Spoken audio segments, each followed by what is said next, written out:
now we go to our Arata Isozaki. Again, I talked yesterday about him, but now I have a presentation a little bit more complex, at least with a few more images. And again, Arata Isozaki died yesterday, and I think it is important to remember him appropriately. So just a second. Arata Isozaki, Japan, 1931-2022. He died on the 29th of December, 2022. That is yesterday. I begin now with this picture of him. I like very much the way he is dressed, but I'm not so sure about the bottom of his trousers, of his pants. But he looks handsome and sophisticated, mundane, well-dressed. But if you look more carefully, you know, he has a damaged hand here. You know, it's like a bandage. Also, you see his vest misses a button, or, you know, he didn't use it. There are slight deviations from perfection, which makes him, I think, even more appealing, because more human in a way. He was an interesting man, an interesting architect, and I think the more we explore his works, the more we learn. Arata Isozaki, at about 65, he was in this picture, in 1965, in 1996. Yeah, about 65 years old. But you can tell that he's kind of a, you know, a vagabond academician, or, you know, that he has a dual side, a rebel side, but also a, you know, a side integrated in society, integrated in, you know,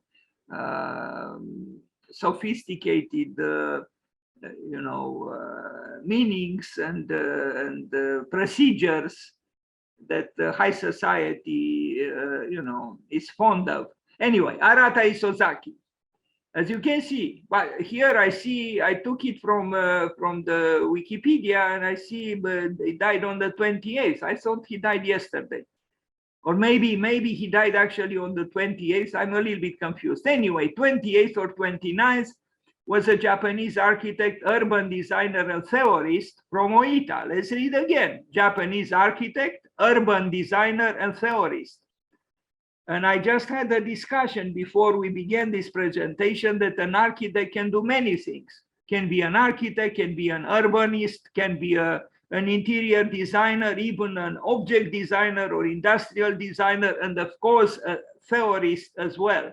He was awarded the Riba Gold Medal in 1986 and the Pritzker Architecture Prize in 2019.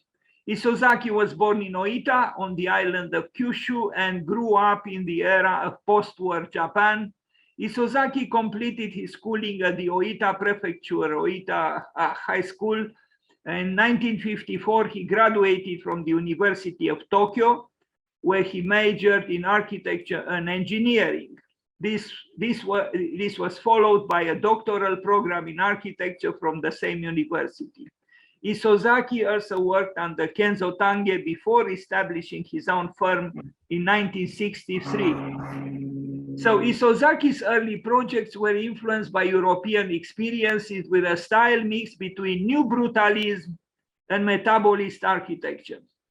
Like the Oita Medical Hall, which we are going to see, according to Rainer Bernham, his style continued to evolve with buildings such as the Fujimi Country Club and Kitakyushu Central Library. Later, he developed a more modernistic style. He changed all the time with buildings such as the Art Tower of Mito and Domus Casa del Hombre, 1991-1995 in Galicia, Spain. In 1985, he designed the interior of New York City's Palladium nightclub. The Museum of Contemporary Art in Los Angeles, completed in 1986, which was his second international project. A work which the Americans love, but I'm not sure if it's his best. In 2005, Isozaki founded the Italian branch of his office, Arata Isozaki and Andrea Maffei Associates.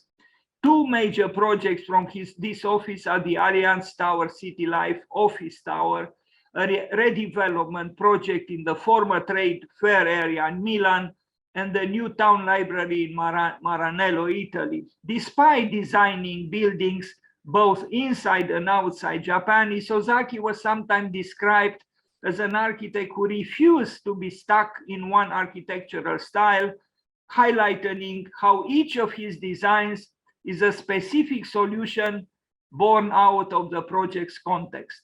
He won the Pritzker Prize in Architecture in 2019. Not a little thing. So here he was. Here there are some very nice pictures with him. I think he took care to have himself immortalized in interesting pictures. An interesting man, on one hand, deeply meditative, contemplative, even interiorized, and on the other hand, rather mundane. I like this picture of him, and his feminine side is almost unavoidable unavoidable to notice. Arata Isozaki, Hiroshima blast site, Electric City. Yesterday I talked about it too. He did this drawing. It's a drawing. It's kind of a project, a skeleton in 1968, reflecting on the misery of the Second World War and the very, very tragic bombing of Hiroshima and Nagasaki. So please remember, the Electric City, as he called it, was done in 1968. That is about 20 some years before deconstruction came on the scene. Is this work? And it is this work which remained at the level of,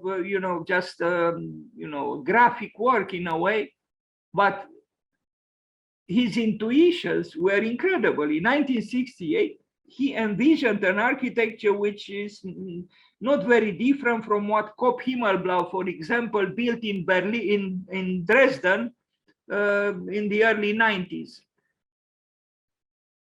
It was clearly an exploration of an architecture that was informed by devastation, the devastation of war, deconstruction, in other words. But it was done again in 1968. And deconstruction came on the architectural scene in the early 90s. Anyway, Oita Medical Hall, which I like very much, and I presented it yesterday as well, 1960, an early work by him. How many medical buildings look like this? Not many. It was done, I said it yesterday, and I will say it again, at a time when Japan had to re-emerge in the world through a lot of heroic deeds. And this is a heroic architecture done in apparent concrete, exposed concrete. Maybe it's too heroic for some tastes, but it's not a building that leaves you indifferent. And it's an early work by him, a medical center in Oita, the city where he was born.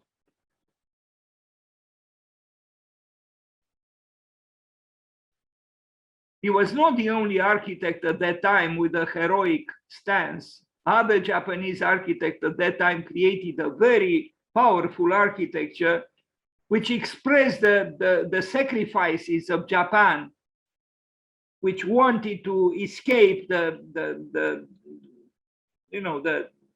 tragedy of the Second World War, and they did succeed. And in a few years, Japan, as you know, became a powerful, very powerful country economically and culturally as well. Through sacrifices, there are moments in history when without sacrifices is not possible. What is this? A block of flats for student families in Malmö, Sweden. This work I didn't present yesterday. So from 1966, he did this work, which is that surprised me. I included it in the presentation, but it seems like a very interesting work done in Malmö in Sweden, kind of early in his career, 1966. I wish I wish I can find more pictures of this, because I'm not at all indifferent to what I look at here. I had been in Malmö, but I didn't know about this building. Anyway, the Oita Prefectural Library from 1966, a very famous work by Arata Isozaki. And here you can see the influence of the metabolism movement, which was about, growth, growing in time. And there are elements here, those horizontal things that maybe they have some technical role too, but maybe the main role is to evoke openness and growth, which for a library could be important. That is, you are not stuck in the knowledge that you have at the present. It continuously evolves, and so does the building, or it suggests it could do so. So the symbolic side of architecture is not to be neglected. I like these early works by Arata Isozaki more than his later works, actually. But he changed all the time, and there wasn't much hedonism here. But in some of the later works, a certain hedonist, positioning is to be seen, I think.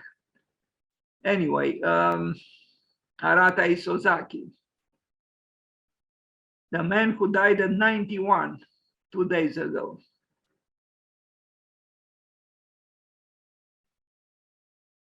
He received the Pritzker Prize rather late, at 89, but he did receive it. So I hope the people in our audience here now will have the ambition to grow and develop and impress themselves and the world with their creations. And one day, maybe, let's hope. Lenin used to say, since I presented the Tribune, Lenin Tribune by Lisitsky, learn, learn, learn. And Auguste Rodin said, work, work, work. And Pelé, the soccer player from Brazil who died yesterday, I think, apparently he said, love, love, love.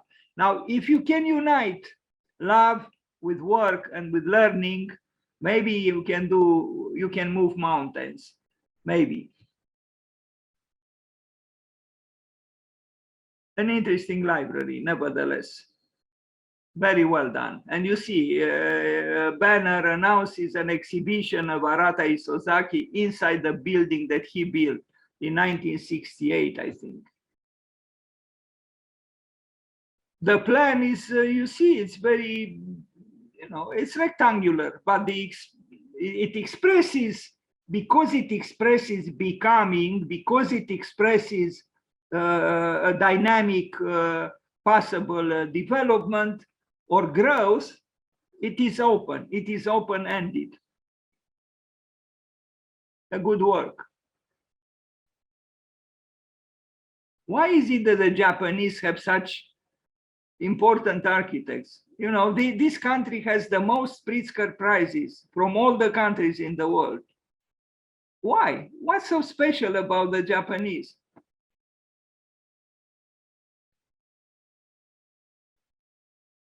Well, they take risks and they experiment a lot. So it helps.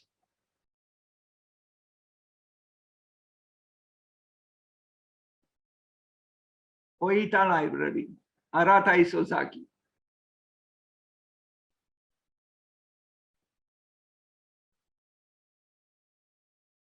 Sports facility, Japan Fujimi Country Club, already country clubs. 1973, Japan was already on top of the world economically. Everything Japan did was perfect. I bought a radio cassettophone from a flea market, I don't know, say 7 years ago with 50 lei. And it still works unbelievably. And the sound is, if I put it loud, you probably can hear it from near the Pyramid of Cups in Egypt. It's just incredible. You know, everything the Japanese did was so well done, almost exasperately so. Anyway, a country club, sure. Unfortunately, he was a little bit affected by postmodernism, Arata Isozaki. And I mentioned yesterday, and it's true, I attended a conference by Arata Isozaki at Columbia University in New York in 1992, I think. That was 30 years ago. I think none of you who are here now were born. He talked about schizo-eclecticism, that his style, so to speak, is somehow gravitates around what he calls schizo-eclecticism. Indeed, he has elements of eclecticism because he was inspired and informed by various architects and artists, from Palladio to Michelangelo or the other way around. And also from new trends in contemporary architecture. And the schizo-eclecticism probably refers to some kind of maybe psychological trouble he had or has. I don't know, had. Another library, but you see very different from the previous one, Kita Kyushu Central Library 73, 1974. So just 6-7 years later, he designed this library, which is closer aesthetically to the country club we just saw than to the earlier library. This was a style, so to speak, he assumed in those years. He was very, very versatile and chameleonic almost, Arata Isozaki.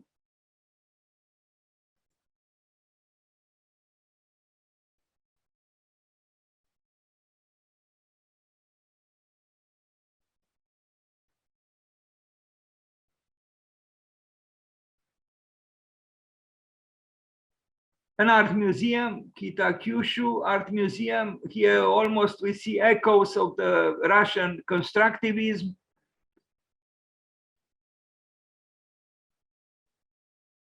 These architects, they value vision. They have an idea which combines aesthetics with function, and they are not afraid to propose iconic buildings, iconic images.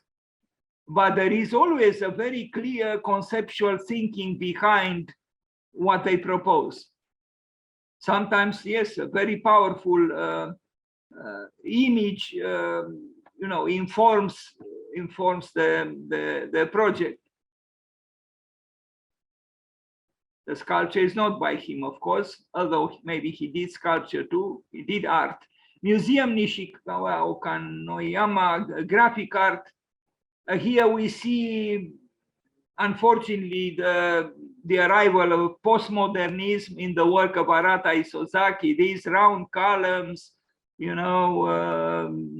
Palladio is to feel guilty about the presence in Japan of these round columns, I don't know.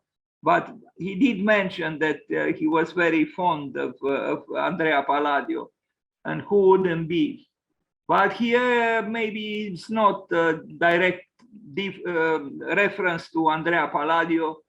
Postmodernism was about this, looking backwards. It was arriving at the end of the 20th century, and there was nostalgia, nostalgia for the passing of a millennium, not just a century. So then architects looked backwards, and they tried to find inspiration, or they were influenced without even trying by the past.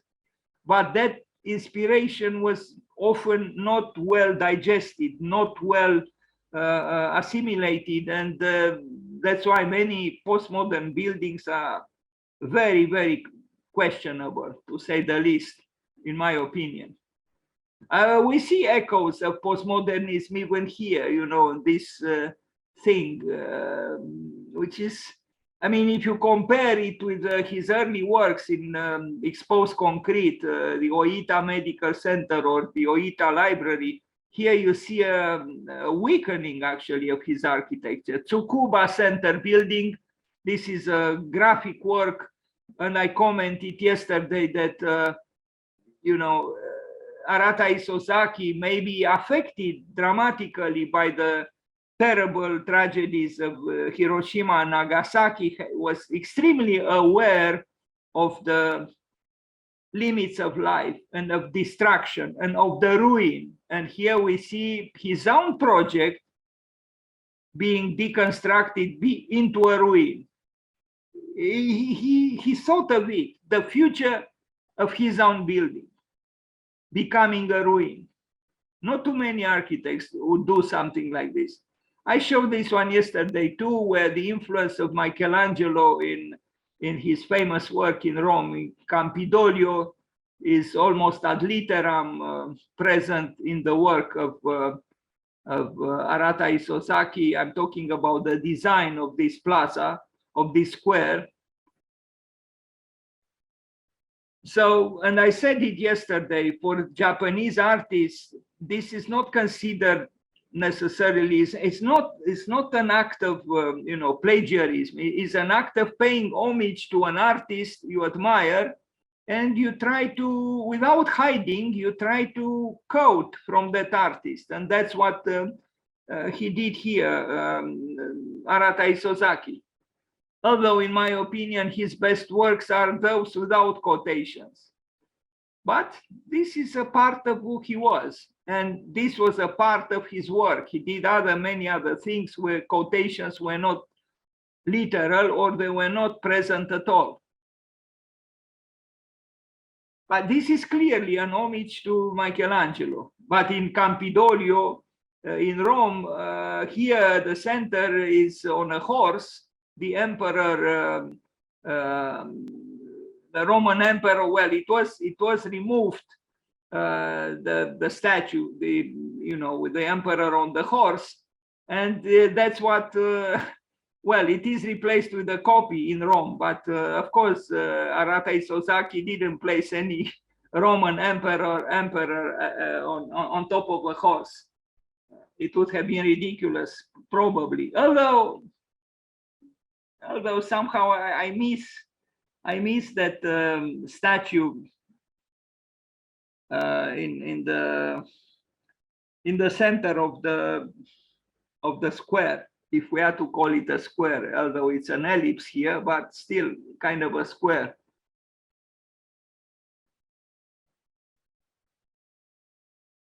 It's a clear quotation from Michelangelo, but still modified, fragmented in a way, but not the center. Another work which shows his melancholy or melancholia, his own work becoming destitute, becoming affected by the passage of time and becoming a ruin. Again, this is very uncommon. How many architects make a project? Because a project means a big yes to life and to architecture. But to turn against your own big yes to life and to architecture and depict the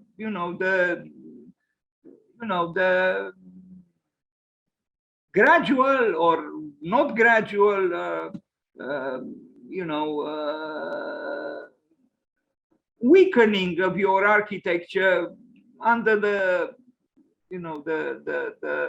effects of the elements or who knows what tragedies is very uncommon. I don't know of any other architect. Of course, the love of ruins existed in. There is even a book. I mean, there are many books about the beauty of ruins, and there were architects who loved ruins, and not just Piranesi. But an architect who actually builds and then he depicts his building being ruined is not very common.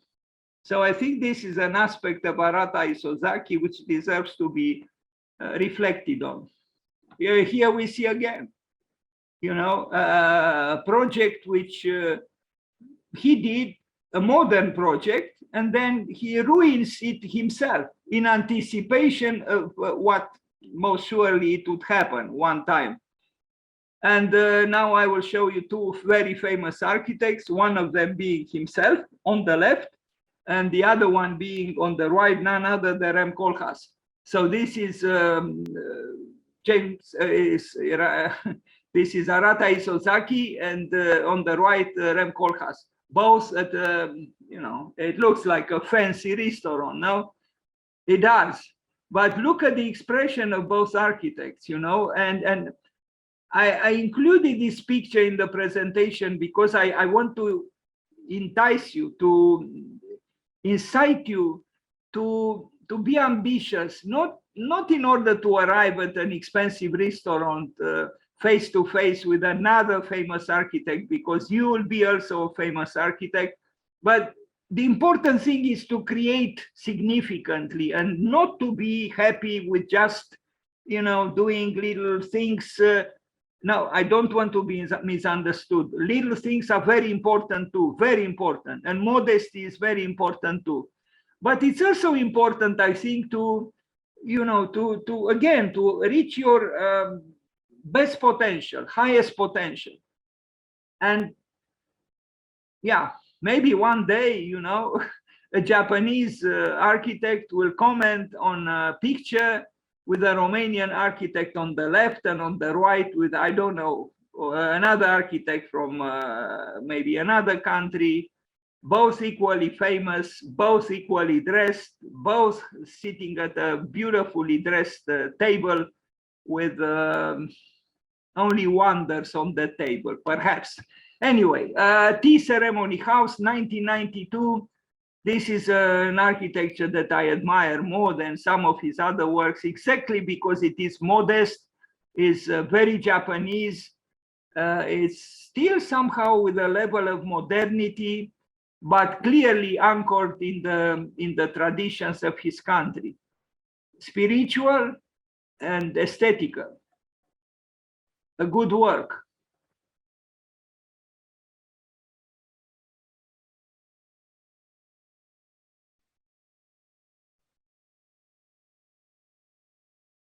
Bass Museum of Art in Miami. This is a very different kind of work, you know, inspired by an architecture which was not from Japan and not even from Florida. Maybe from, maybe it has to do with influences coming from the art exposed inside the museum, and maybe architecture from Mesoamerica or who knows where. But, you know, between this building, you know, which, yeah, it's the Egyptian gallery. So maybe, although to me this building is not really so Egyptian looking, I see more a relationship with the architecture of Mesoamerica. But if we compare it with this, we see the incredible versatility of this architect. And you can tell that he was, in a way, a contextualist. You know, this is a tea ceremony pavilion, and in Japan, and this is a museum of art in Miami, in Florida. And you know, if you didn't know the same architect designed both, you wouldn't think so. Anyway, Central Academy of Fine Arts in Beijing, China. Here we designed at least 3 buildings that I know kind of in the same spirit, which again is so very different from the museum for the Egyptian art in Miami.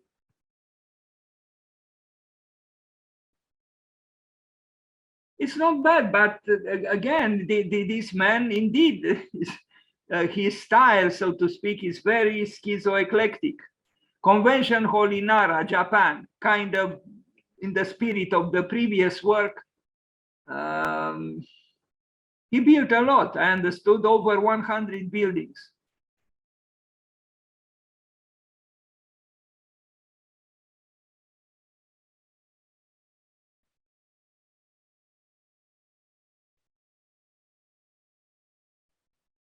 Modern Art Museum, Gunma, also Japan. Here we see some echoes from his earlier work, we saw a building which has display with a square and a cubicle. It was used, the square, a little bit in the Oita library as well.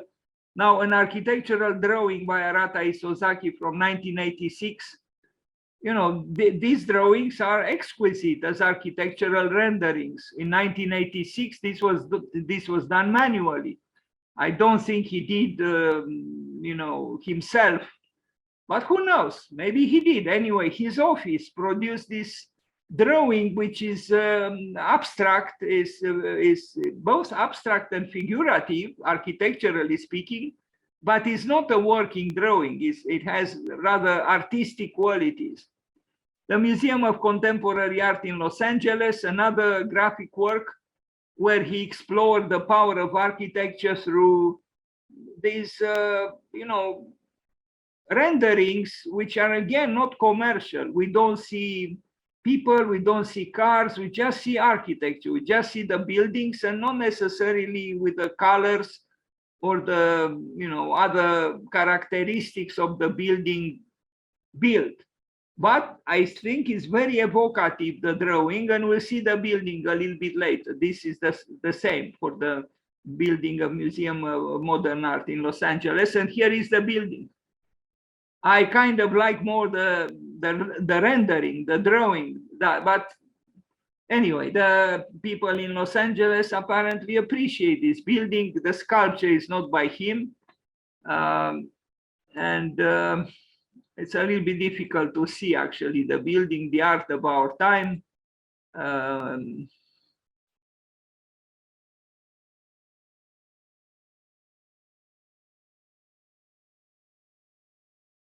Art Tower Mito. I like this building. This structure is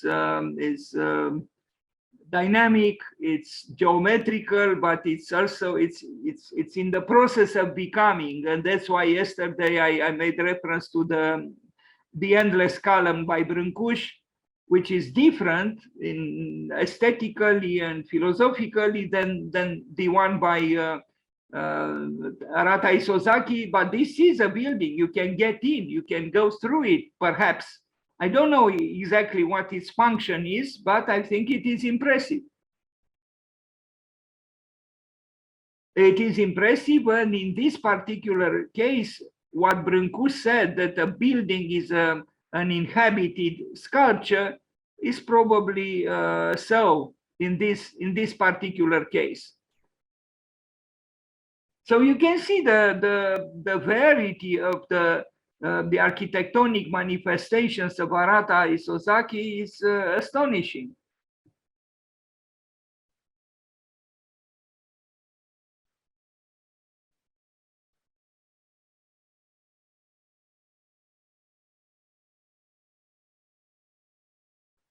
One thing to me is clear: you need courage, you need to take risks, you need to have an open mind, you need to have an immense culture, you need to be informed, because you don't want to reinvent the wheel. And you need to find inspiration everywhere, in life, in nature, in everything. To be like a child, like a sponge which absorbs and absorbs and absorbs. Immensely thirsty and hungry. Steve Jobs, I don't know if you know, and it's my pleasure to suggest to you to search on YouTube for a great commencement speech by the founder of Apple, the company in the United States, Steve Jobs. He had a beautiful speech in front of the graduates at Stanford University, a prestigious university, and he ended the speech with a quotation from the Whole World magazine. It was a magazine in the 60s, at the end of 60s. He just said this: stay hungry, stay foolish. Again, stay hungry, stay foolish. He didn't refer to the hunger of the stomach. He referred to the hunger of the mind, the hunger of the heart, the hunger of the imagination, because you want to know, and you are continuously hungry because you want to be knowing, to be knowledgeable, to learn as many things as possible, but at the same time to be foolish. And I find this beautiful because it's exactly that foolishness of the little child who, for Nietzsche, came into being from a lion. You need to be foolish and you need to be hungry in order to be creative. Don't be afraid of mistakes. Don't be afraid of being foolish. Even Erasmus of Rotterdam talked about in praise of folly. Because without that foolishness, Brâncuș would not have left Romania on foot towards Paris. I keep saying it. He left Romania towards Paris on foot. It took him 1 year to arrive in Paris. That's foolishness, but it's sublime foolishness and a clear expression how hungry was Brâncuș of being in the center of art in the world at that time. And Paris was exactly that at that time. So again, be hungry, be foolish.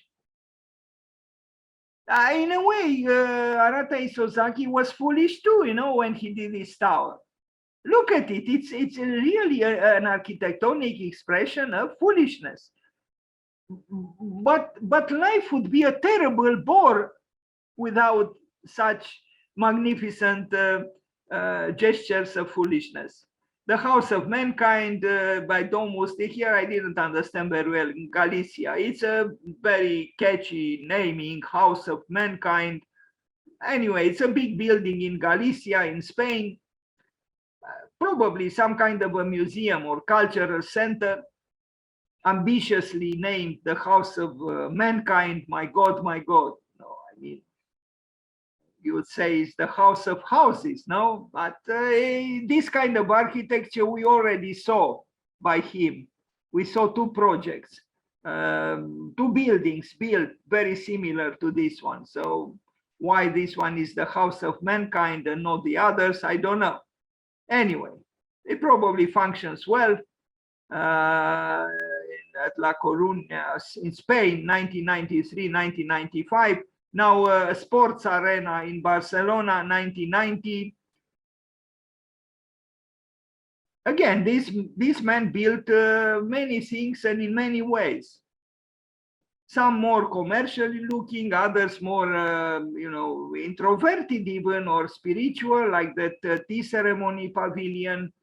And we see a few other things, including his latest works, which are rather surprising and spectacular, and where foolishness is still present. In this work is not, but it's a big sports arena, well built and so on. Barcelona, which has its own important architects and yet invites great architects from other countries, Toyo Ito again from Japan, Arata Isozaki from Japan, Jean Nouvel from France, and so on. Bravo to them. Bravo to Barcelona.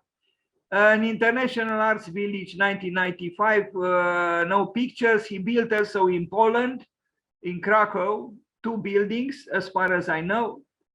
1994, a museum of art and something else. We'll see the next building after this one in Krakow, in Poland. So if you visit Poland after the war in Ukraine ends, you can see 2 buildings by Arata Isozaki in a great city, Krakow. In a great city where, I have to inform you, contemporary architecture is studied in the University of Architecture 2 years intensely. Good for them.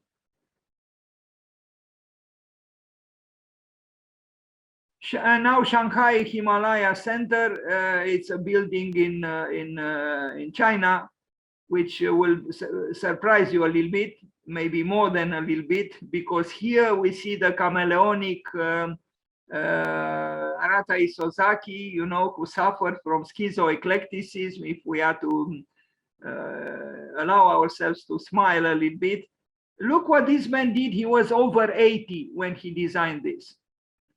And we'll see another building similar to this one. But what is interesting here is that he has this so-called organic or bioarchitecture or cave-like, but he actually built the whole thing, including these cubes, rather rationalistic.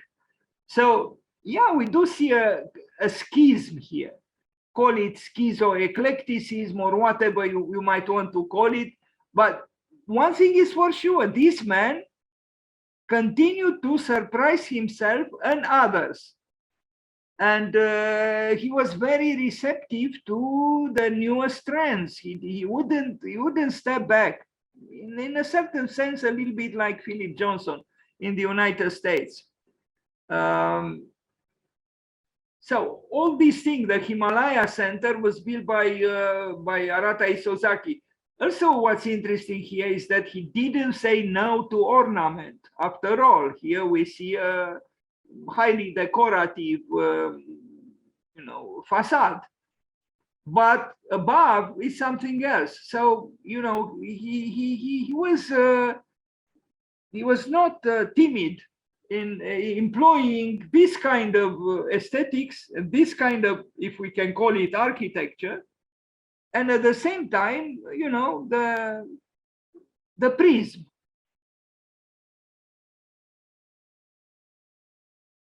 And again, he did this when most people, if they are still alive, are retired and just watch TV and take it easy. No, this man didn't take it easy. He was reinventing himself at an age when most people, if they are still alive, they become more passive, so to speak. Interesting, no? I mean, he was not an irresponsible, 18 years old or 20 years old student when he did this. He built it at over 80, maybe even over 85. He built it rather recently, and we'll see another work in the same spirit, like this one.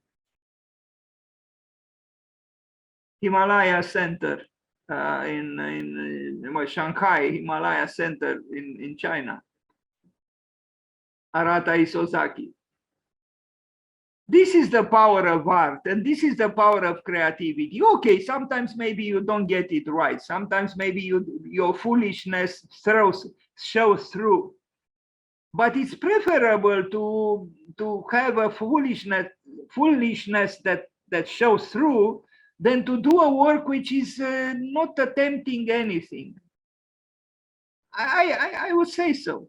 That's why I always thought that it's preferable the worst building by the best architect than the best building by the worst architect.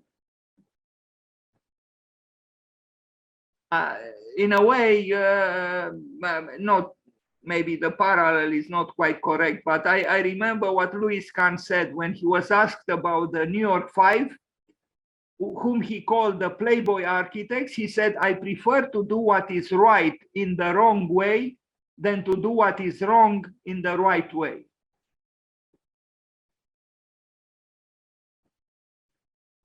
This is a strange work in a way with a sculptor, Indian sculptor who lives in Great Britain, Anish Kapoor, very famous himself. And they did this inflatable structure, which is,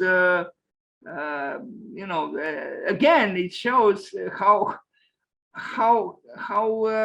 versatile and chameleonic Arata Isozaki was. I mean, this work has nothing in common with many other works we saw by him. But it does have in common with the uncommonness of most of his works. So, it's a strange thing they did, and it functions well. It is inflatable, it is inflated, it is sensuous, maybe too sensuous, maybe references to, I don't know, even eroticism are maybe a little bit too explicit, but it's not a work to ignore. And this is how it is when it is not inflated. And when it is, it becomes, unbearably almost suggestive of certain things. You wonder. Arata Isozaki, Pritzker Prize laureate in 2019, 3 years ago. Him and Anish Kapoor, the famous Indian sculptor living and working in England. But the architectonic vision, so to speak, belonged to Arata Isozaki.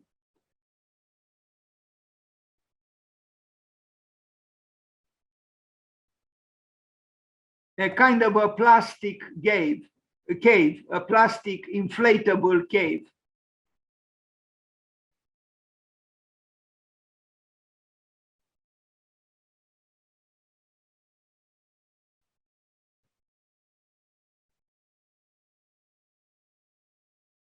A desert pavilion. We are approaching the end. I think 2 more works I showed. This one and the next one. This was a collection, several small, very small structures in concrete built for an art collector in California. Well, he was from California, but this is I don't know actually if it's in the Californian desert or in Arizona, I don't know. But he built these things in concrete. No, maybe not very spectacular, constellation of small structures for this, maybe a friend of his who might be running exercising on the left, maybe with his kids, with an attendant on top of that altar of concrete. Here, maybe the wife of the art collector, maybe, I don't know. Another little structure built by Arata Isozaki, and maybe not a major work here, but it shows he was able to do very large buildings and smaller buildings, anything. He would do anything. A Qatar National Convention Center, and here it is, kind of in the spirit of that work in Shanghai, the Himalayan center. Here he got wild too. On one hand, we see this interior with escalators and high-tech, everything, and then we see these giant concrete branches of trees, or I don't know how to call them. They are a little bit threatening, a little bit burlesque. They are baroque in a way. Maybe he was trying to advocate the cause of nature in a dramatic, sculptural, architectural way. I don't know. But again, we see Arata Isozaki taking risks. And I think it pays off. It paid off. It is strange, no? But strangeness is often part of art, and often part of the innovative art, an art which brings something new into the world. You might like it, you might not like it, but you cannot ignore it. So he was able at almost 90 to rejuvenate himself, because what we look at here is so very different from the Oita library. And maybe not. I mean, aesthetically it is, but maybe in terms of his concern with growth, with change, is shown in this work using different means. That's all. Just the means are different, but maybe the meaning is the same. This is huge. I mean, you see the human silhouettes. These are huge.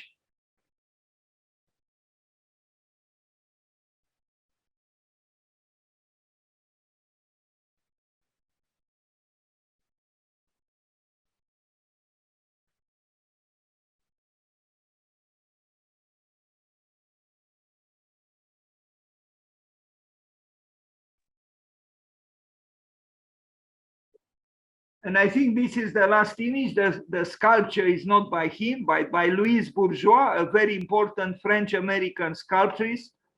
She planted one of these spiders also in front of the Guggenheim Museum in Bilbao, in Spain.